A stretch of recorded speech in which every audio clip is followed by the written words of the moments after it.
Alan, you know we love to talk to indie filmmakers. We love to talk to them, learn their secrets. How did you make a movie? You know what? We find out sometimes it's really hard, but it's possible. And we have Kevin Dougherty here to talk to us about his movie. Let's get him on the show. Am I there? Hey. There you are. Hello. Hey, Kevin. This is good. This is wait, no, this is not. Let me correct that. What? Kevin, the Drew Friedman documentary. Yes. I saw it. I loved it. I'm a fan. I'm a fan of his artwork. For those who don't know who Drew Friedman is, please tell them. Drew Friedman is an artist illustrator. He started out working for Topps, doing bubblegum cards, and he was part of the whole late 80s Raw magazine, New York undergroundish cartoonist, post-underground cartoonist. He's a really accomplished draftsman. He's the son of writer Bruce J. Friedman. He has meticulous craft. His artwork is beautiful, but it's also, ugly people. He's sort of obsessed with weird old show business, weird old faces. And he's got an aesthetic, and not just his style, but he only draws particular things, or really wants to. He worked for Entertainment Weekly and Spy Magazine and all these sort of commercial enterprises. But mostly now what he does is just portraits of people he's interested in, like showbiz people, comic book people. There's a whole sort of a cast of characters, Shemp and Joe Franklin and these sorts of people that he's kind of made his nut on, if that's the proper term. Yeah, I was such a fan of his art. I would buy books of the art. Saw him on the cover of like Raw magazine. Yeah. He contributed to a lot. I still have that stuff. Such a huge fan. And his brother, Josh Allen Friedman, actually wrote for Film Threat in the 90s. He wrote our Tales from the Casting Couch column for like a year, and he was on Geraldo because of that. Oh, I didn't know that. Wow. They didn't know that? Oh, I have the episode. It's great. But I could never afford Drew at all. He was doing stuff for Spy and among others. I loved his art, just books of his art. Did he do a book of art where it was just people's fate, like Charles Bukowski and people like that? Like he did a Bukowski print. He's done everybody not everybody could think of. Tor Johnson, like Tor actors that we're gonna see. We're gonna watch the trailer for your documentary. And as you're watching the trailer, you're going to go, oh, I know this guy. Yeah. I know Drew Friedman from going to comic shops, every week and whatnot. But how did you, before we show the trailer, how did you get involved in telling this story, this topic? And I feel like I know a bunch of the people that are in the doc, like, supporting his art. I just didn't know a lot about Drew Friedman, the man. He has a lot of friends in Hollywood. He's very popular. I think people suck up to him because they either want him to draw them or they don't want him to draw them because he's going to make them weird looking.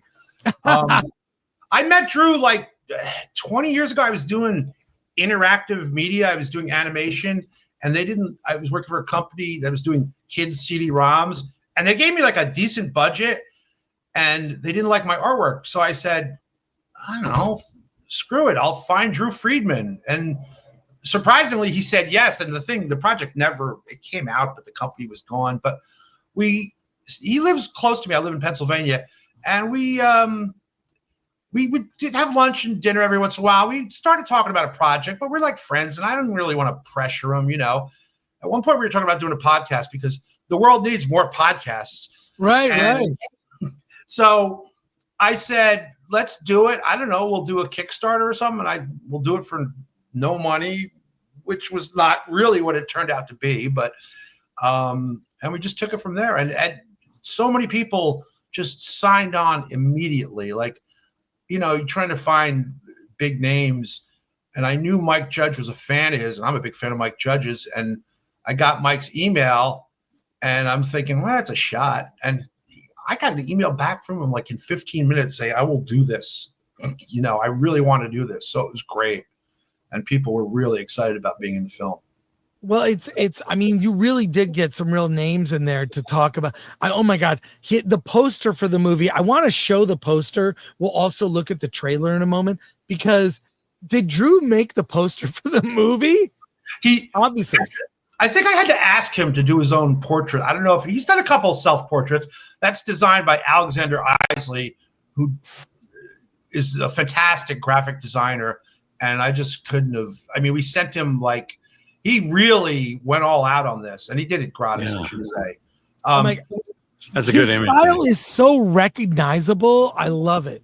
The background things are archive stuff, the portrait he did, but it was amazing, that little collage in the back, how we had like 3 or 4 of us arguing over, not arguing, but debating who goes where, who goes here. It's like credits and stuff. It's like, put him higher, put him lower. We don't need that guy. It was really fun. And just to see it was, have a big movie poster now. Well, let's take a look at the trailer for the movie. I've got it queued up here, and then we'll talk about more on the other side. Here we go.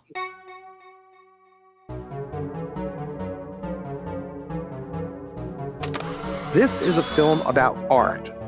It's also about Jews, television, popular culture, Long Island, New York City, and more. The name of the film is Drew Friedman, Vermeer of the Borscht Belt. Drawing was kind of an escape for me.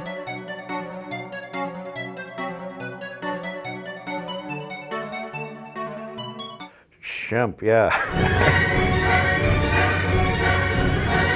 I like drawing older people because you see the lives they've led, etched in their faces.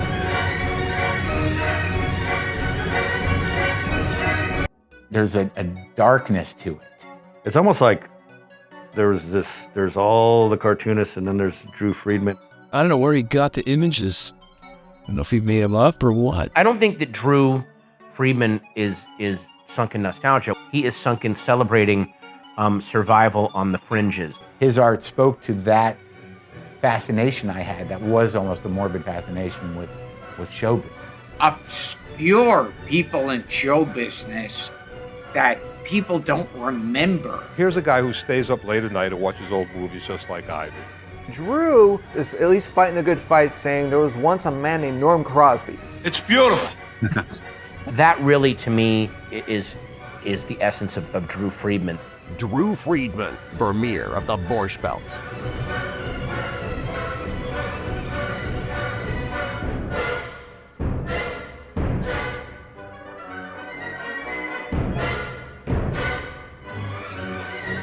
Okay, that's what I do. It's all about Shemp. Drew taught me to like Shemp. Yeah, Shemp was disturbing. That's great. I mean, I've seen the documentary. It's a lot of fun. It's, oh my God, Scott Alexander in there. And the Gilbert Gottfried stories are great. Gilbert was, he's sort of the backbone throughout this whole thing. Like me and Drew had been on his podcast a bunch of times, and I knew Gilbert peripherally for as long as quick story. When I first did this kids CD-ROM, Drew was asking me well, what are you doing for the voices? And I said, I want to get Gilbert Gottfried or something, but he goes, oh, here's his number. And Gilbert did it for pennies. I mean, it was one of those things where Gilbert liked to get paid.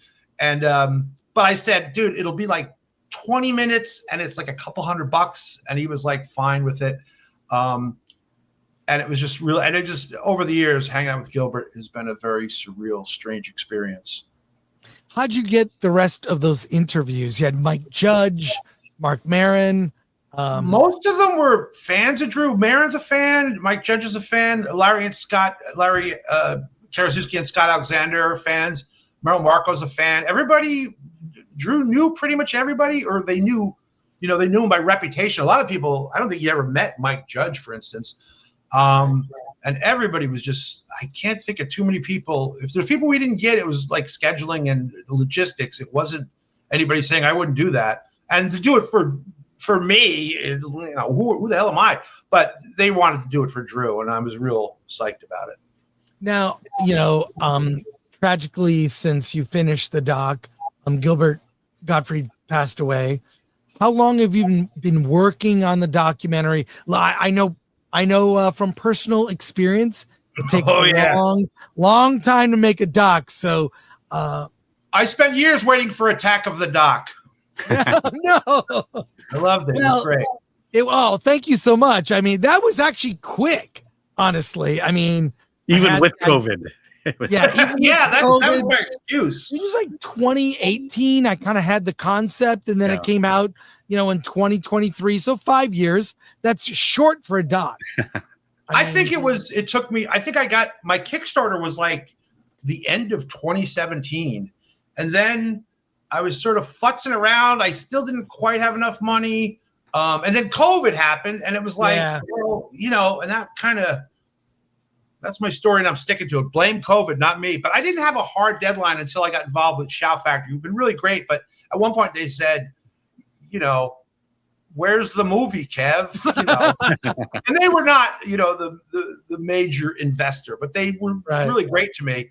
And, it was kind of like, I'm really good with deadlines, but I never had a deadline. I guess because I'm the boss, and I can't stick by my own deadlines. But I mean, passion projects don't have a deadline, right? I mean, look, if you're making the next Marvel movie, yes, it's got to be done by a certain time, for good or bad. But the date, we have the date. Yeah, the date. But Shout Factory, by the way, they've been putting out some amazing stuff. Their YouTube channel does live streams of like old TV shows. Yeah. It pops up in my feed. So, I mean, not only putting out like top tier DVD versions of classic films and TV, but their YouTube channels. So you really got a good partner in Shout Factory. We're also partnered with Stand Up Records, a guy named Dan Schlissel who puts out comedy on vinyl, and he's the king of comedy vinyl reissues, and he's a really great guy, and he's a big supporter, and he's going to put out a DVD at some point or a Blu-ray. Now we've got almost 2,000 people watching live. We have questions from our live audience. We'll get to those, but the question I know they're going to ask, when's it out? The DVD I don't know about. The DVD is still, DVD is such a limited, weird market these days. It's available on streaming right now. It's been out for 2 days. It's going to be on Shout Factory's channel, I believe. I'm sure it will be. But you can get it on Amazon. Is iTunes still a thing? I'm not even clear. Fandango. So you can get it now. So it's on the streamers. Yes.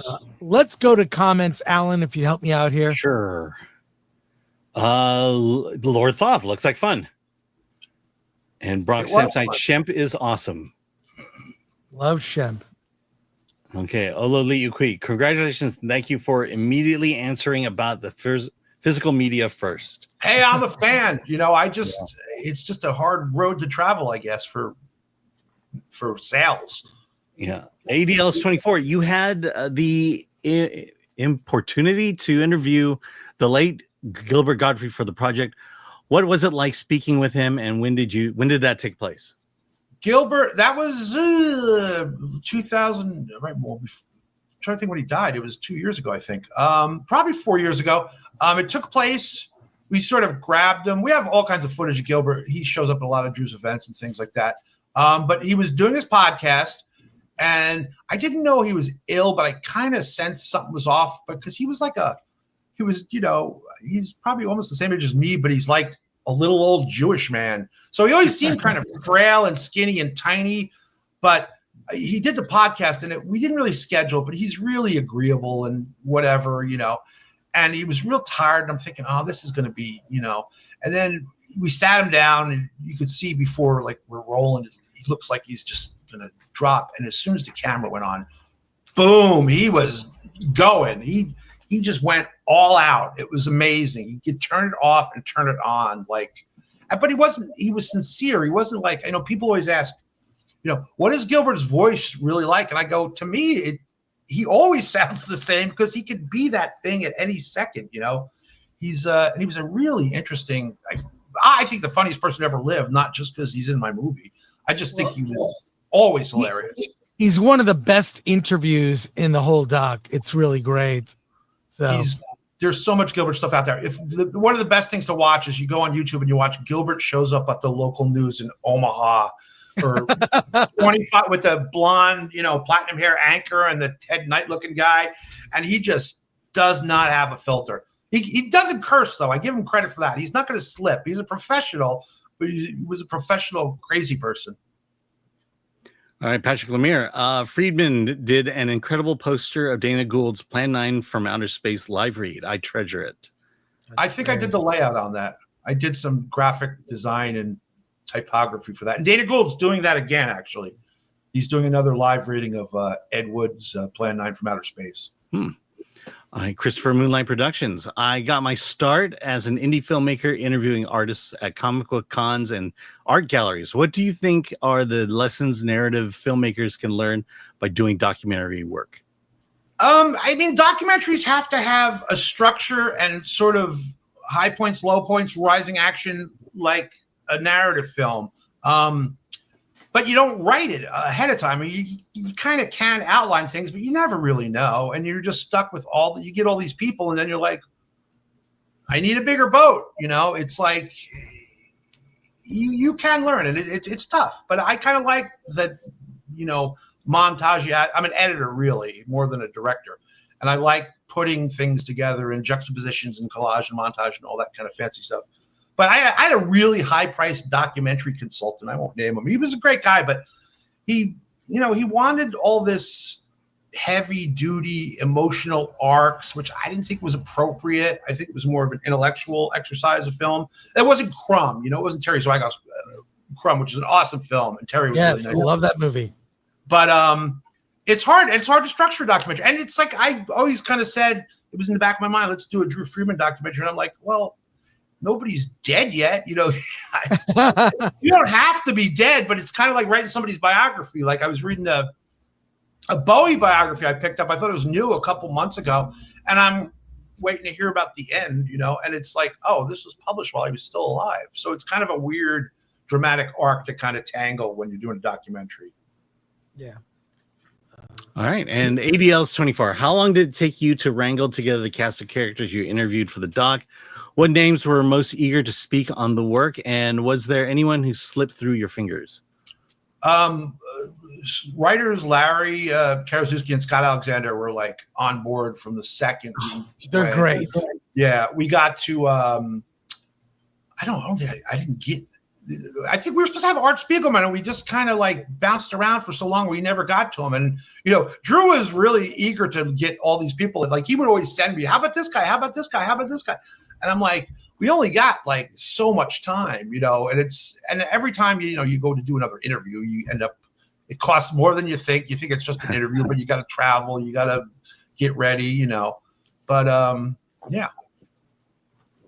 And the movie is out now on streaming. It's coming to DVD. Will there be extras on the DVD? I want to put all the footage on a DVD, the raw footage, and let people edit it. I don't know if that's legal or if I'd get in trouble. There's a couple interviews where I'd have to be, where people say, you're not recording this part, are you? I'm like, yeah, I am. Well, by the way, on my Blu-ray for Attack of the Doc, I interviewed almost 25 people behind the scenes on the show.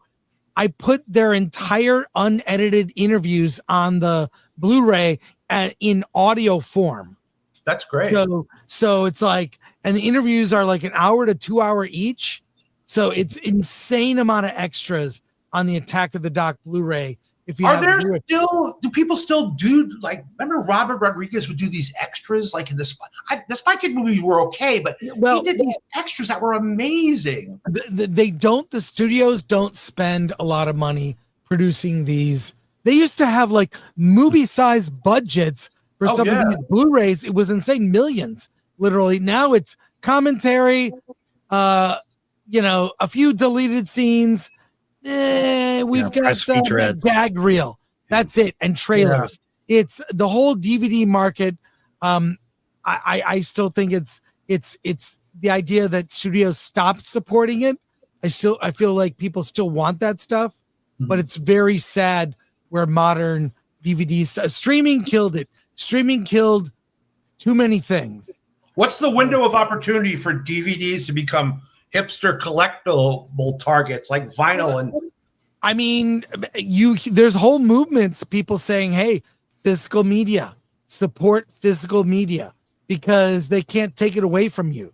I'll take DVDs, but I'm not going to go back to VHS and cassette tapes. I worked with tape for so long, and I was like, I worked at tape for 30 years, and I said, I know there's something better than this. This is these giant pneumatic tapes carting them around and stuff, but it's pretty interesting. And cassettes I can't abide by either.